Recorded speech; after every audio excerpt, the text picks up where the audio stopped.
lawyer's voice cracked over the phone. Gerald Finch's empire was frozen. A 5-acre strip of dirt that nobody wanted had become the only thing standing between a $100 million project and a county sheriff's padlock. Dale Hendricks had waited 23 years for this call. He didn't even say hello. He just listened while everything the bank had ever dismissed came due.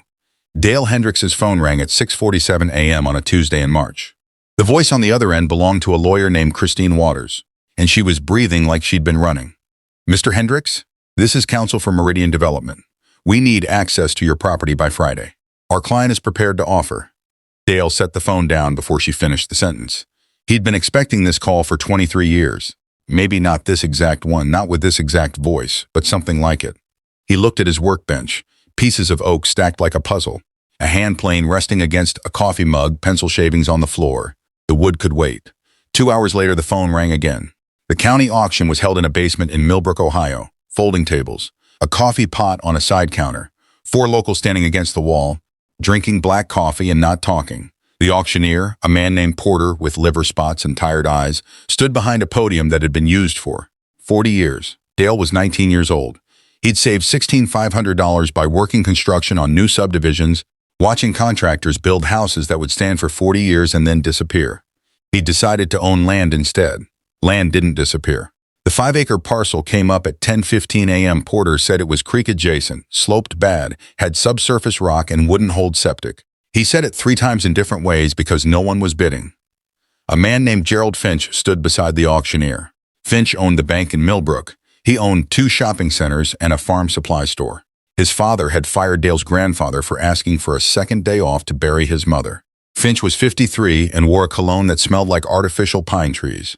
He made decisions about who got credit and who didn't. He never had to ask twice for anything. The first bid came from a developer from Columbus. He raised his hand at $13,500. He was wearing a suit that cost more than the 5 acres. Dale raised his hand at $13,600. The developer raised to $14,200. Dale raised to $14,300. Finch leaned over to Porter and whispered something. Porter smiled. The developer's bidding paddle dropped. Finch turned and looked directly at Dale. Not a glance. A look. The kind of look a man gives when he's already written the ending. Then Finch smiled. He said something to the auctioneer again. Quietly, and Porter nodded. The gavel came down at $16,500, Dale's bid. The room was small enough that everyone had heard the whole thing. 4 locals against the wall looked at Dale like he'd just bought a problem wrapped in a receipt. Finch walked past Dale on his way out. He didn't say anything. He didn't need to. The smile had been enough.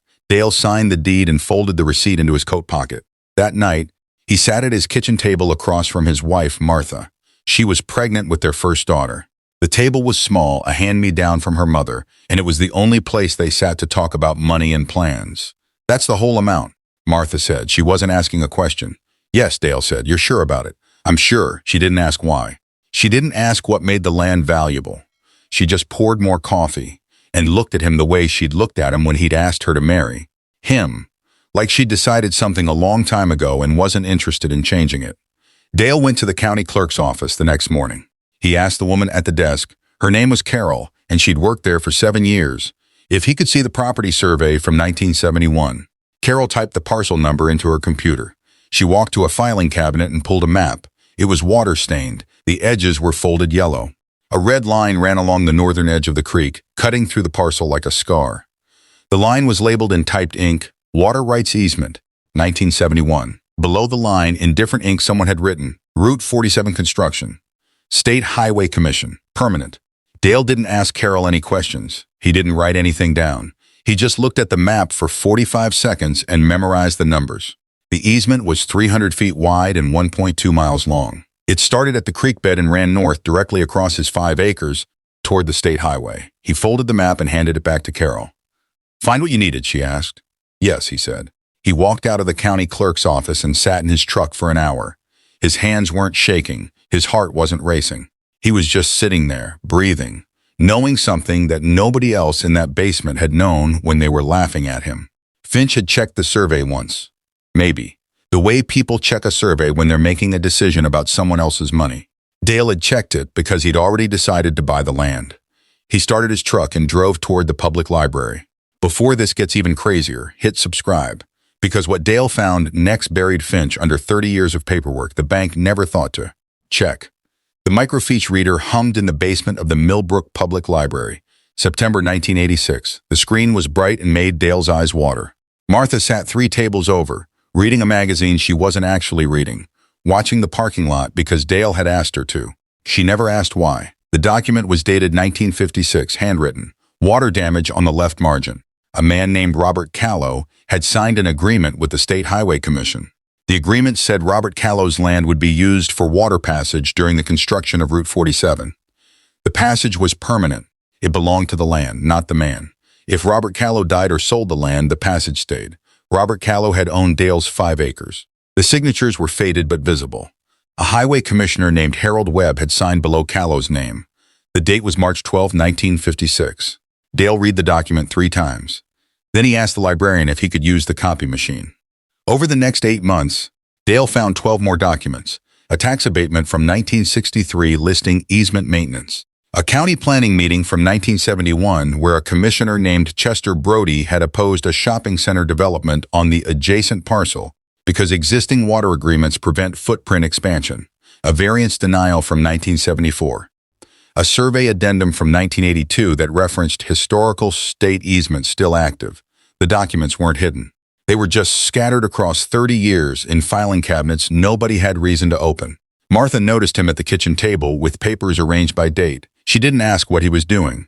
Instead, one evening she placed a small hardcover notebook beside his coffee cup. It was blue. The pages inside were blank. "For keeping track," she said. "Of what?" Dale asked. "Whatever it is you're keeping track of." He filled that notebook over the next 3 years. Not with theories, just facts. Dates, names, document numbers, county resolution codes, survey references, cross-references between filings from different decades. The kind of work that looks like obsession until it becomes evidence. In the notebook, he drew a map. His hand wasn't steady, but the map was accurate. The easement started at the creek and ran north. He marked mile markers. He marked elevation changes. He marked where the state highway ran, parallel to the eastern line. He marked the shopping center that had been proposed in 1971 and canceled in 197. 4. He marked the distribution center that Meridian Development was now assembling land for, on the adjacent 280-acre parcel. The easement cut directly through the middle of it. One morning in early 1989, Dale sat at the kitchen table and looked at his map. Martha was making breakfast. The radio was playing. Their daughter, Margaret, was 10 years old and drawing in the living room. Dale traced the easement line with his finger. Then he traced where Meridian's property lines would be if the land assembly was completed. The easement split their corridor in half. If Meridian couldn't build on their own corridor, they couldn't build at all. Dale closed the notebook and placed it in the drawer where he kept his deed. He walked into the county planning office on a Thursday afternoon and placed a single photocopy on the desk. It was the 1971 survey map. The red line was clear. The legend was clear. The date was clear. The clerk was a young woman named Susan. She'd worked there for 3 months. She looked at the map, then at Dale, then back at the map. "That easement," Dale said, "is still there. Still valid. Still mine." Susan typed the parcel number into her computer. She walked to a filing cabinet and pulled out 3 folders. She read through them. Then she called her supervisor. 48 hours later, Meridian Development's zoning request for a distribution center was withdrawn. No statement. No explanation. Just a letter saying the application had been voluntarily dismissed due to site constraints. Meridian's lawyer called the county and asked what constraints. Susan read them the easement filing from 1956. Dale was in his workshop when he heard about it. He was finishing a dresser, a cherry piece, with dovetail joints cut by hand. The radio was on. The news came on at noon. There was no mention of the easement. There was no mention of Meridian. There was only silence from a corporation that had just discovered it couldn't build. He sanded the dresser for 2 more hours. Then he opened his notebook and wrote one line on the final page. "Easement stands, trap set, now we wait." Richard Holt knocked on Dale's front door on a Saturday morning in May 1994. He was young and polished and holding a briefcase like it contained the keys to a kingdom. His suit was pressed. His tie was tied perfectly. He had the kind of smile that comes from closing deals and knowing he would close this one. "Dale Hendricks?" Holt said. "My name is Richard Holt. I represent Meridian Development. I'd like to talk about your easement." Dale didn't move from the doorway. "I'm listening. We'd like to acquire it from you. Full value. No complications. $280,000. That was 3 times what Dale had paid for the entire 5 acres. Martha was inside the house. Their daughter was 14 now. A college fund was sitting in a savings account, small but growing. "No," Dale said. Holt's smile didn't disappear, but something shifted in his eyes. We could go higher. No, Dale said. Why not? Because I'm not selling. Dale closed the door. Martha found him in the workshop 2 hours later. He was running sandpaper over a table leg that didn't need sanding. Are we in trouble? She asked. No, he said. We're in position. She nodded and left him alone. 3 years passed. The second offer came from a law firm in Columbus. They offered $580,000 for a permanent easement surrender. The letter was formal. The amount was huge. Dale read it twice and placed it in the same drawer as the deed and the notebook. He didn't tell Martha about the number. A week later, she asked, how much this time? More, he said. And still no. She went back to making dinner. The third offer came in 2001. A man named Martin Castellano, senior vice president of Meridian Development, flew to Ohio himself. He rented a car. He drove to Dale's workshop on a cold October morning and introduced himself like a man who was used to getting what he wanted. Name your price, Castellano said, within reason. Dale was setting a rabbit joint on a dresser he'd been working on for 3 weeks. The joint was tight. The angle was perfect. It had taken him 4 tries. He didn't look up. It's not for sale. Castellano stood in the workshop for 30 seconds without speaking. Then he left. Dale finished setting the joint. The fit was clean. The next morning, a woman called from Meridian's office. She didn't have an offer. She just said the company would like to meet with Dale and his legal counsel. Dale didn't have legal counsel. He told her he'd think about it. Martha was in the kitchen making pot roast. She'd been making pot roast the same way since the day after the auction, 45 years earlier. Dale sat at the kitchen table and watched her cook. You turned down a lot of money, Martha said. I did. You know why? Because they need it more than we do, Dale said. She smiled and set the plate down in front of him. She was 65 years old. Her hair was gray. Her hands were thin. But the way she smiled told him she'd been waiting since that Tuesday in the basement to hear him say it out, loud. That night, their daughter Margaret called from Columbus. She was a lawyer now. She asked her father about the easement. She asked what he'd done with the offers. Nothing, Dale said. They're in a drawer. All of them. You should show them to someone. I will, Dale said, when the time comes. For the next 10 years, nothing happened. The newsletter in Millbrook reported that Meridian Development was expanding in other counties. They built 3 distribution centers in Indiana. They built 2 in Kentucky. They never came back to the property near Dale's land. The 280-acre parcel they'd assembled sat empty. The LLC that owned it paid taxes. A sign went up at the entrance saying Future Industrial Corridor. Then the sign came down. Dale mowed his 5 acres twice a year, in the spring, in the fall. He kept the survey markers clear. He paid the annual tax bill on time every spring. It was $47. He wrote the check himself. On a Tuesday morning in March 2014, the phone rang. It was a woman named Susan Yao. She said she was Meridian Development's chief counsel. She said she needed to talk to Dale about the easement.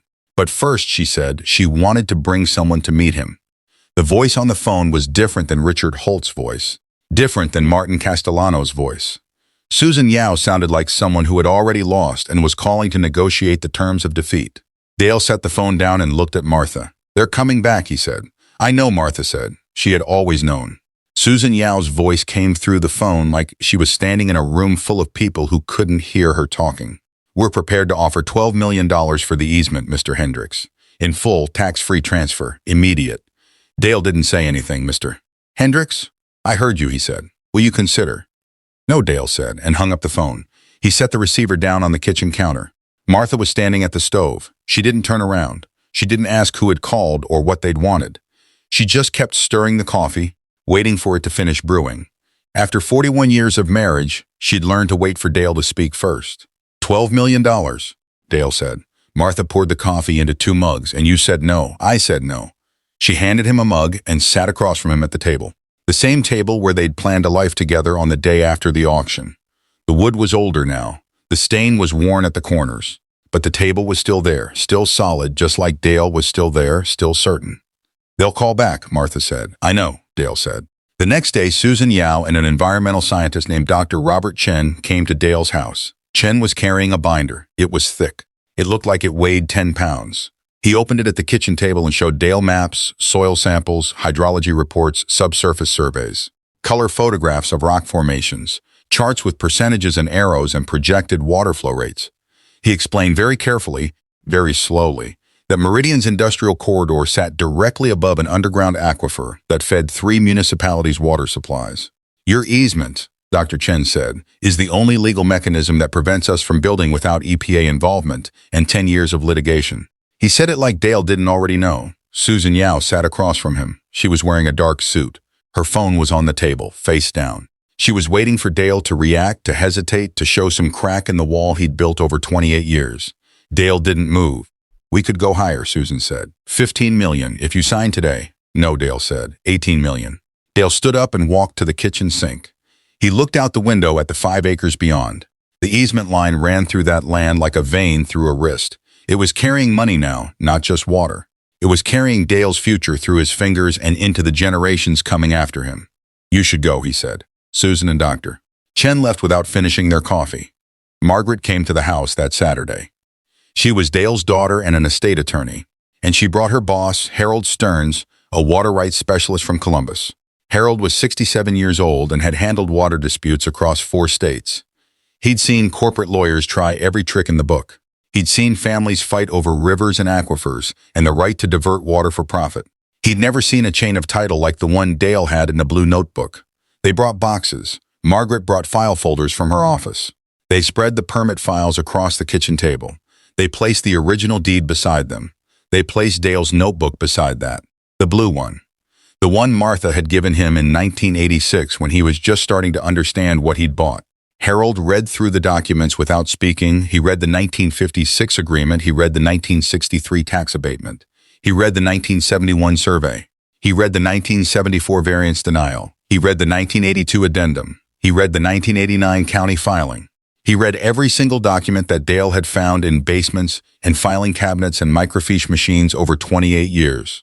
His reading glasses moved down the pages. His finger traced lines. His eyebrows moved up and down with surprise, and then satisfaction.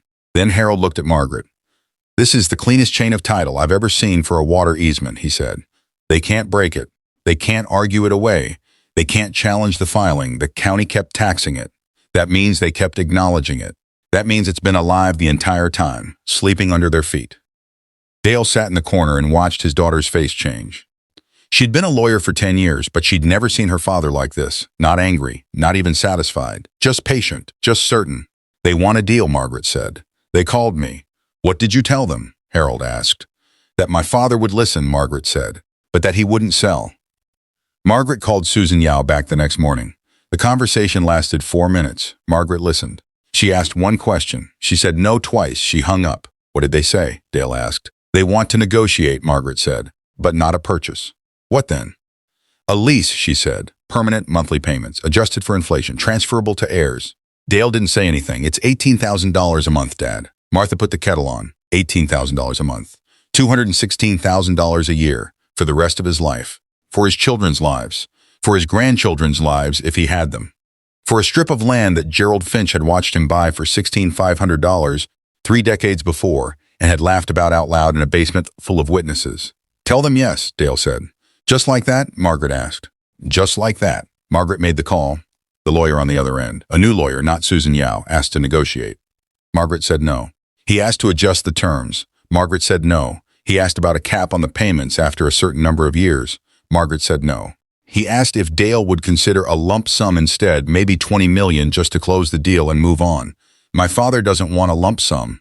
Margaret said, he wants it monthly, for as long as I live, for as long as my children live, every month, same time, same amount, adjusted every year for inflation. That's the deal. The lawyer said he needed to call her back. He needed to talk to his team.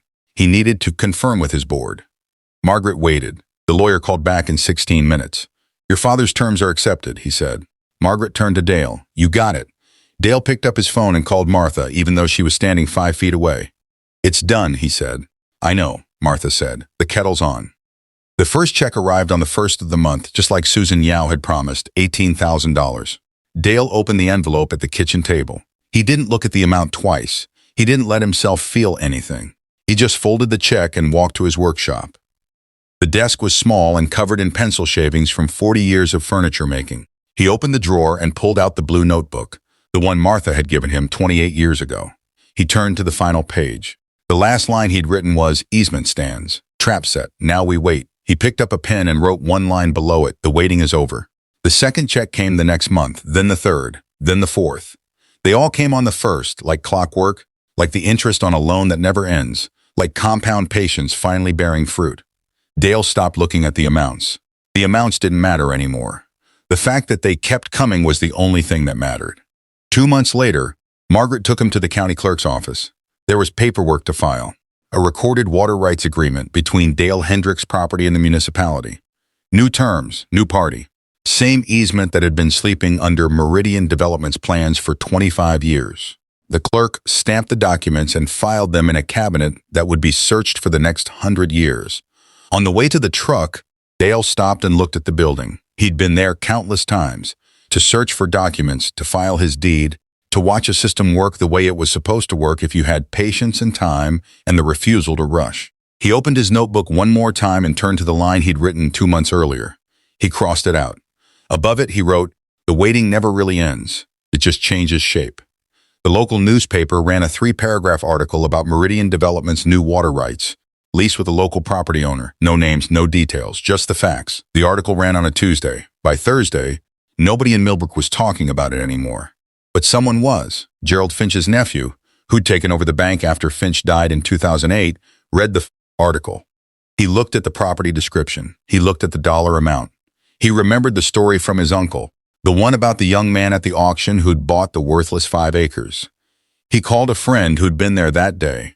The friend told him everything. The nephew sat in his office for 3 hours after that. He didn't move. He didn't make any phone calls. He just sat there, understanding finally what his uncle had missed. 4 locals in Millbrook who'd watched the auction 43 years earlier read the article too. They remembered the young man with the savings and the banker with the smile. One of them, a woman named Patricia, pulled out an old newspaper clipping from 1971. It mentioned the shopping center development that had been canceled. She looked at the article about the lease. She understood what had happened, finally after 4 decades. She called her sister and told her the whole story. Martha sat on the porch of the house she and Dale had built together, reading the newspaper. She didn't say anything about the article. She didn't smile at it or wave it at Dale or talk about vindication. She just poured more coffee and looked at her husband. 63 years old now, his hair gray, his hands still steady from decades of careful work, and smiled the way she'd smiled when he'd said, "I'm sure," at the kitchen table in 1973. Some men collect problems. Some men collect money. Dale Hendricks collected patience, and patience turned a banker's laugh into an income that would outlast the banker by 16 years and continue paying his family long after he was gone. If you had been Dale, would you have taken the $18 million offer when it came, or would you have held out just like he did for the long-term monthly deal?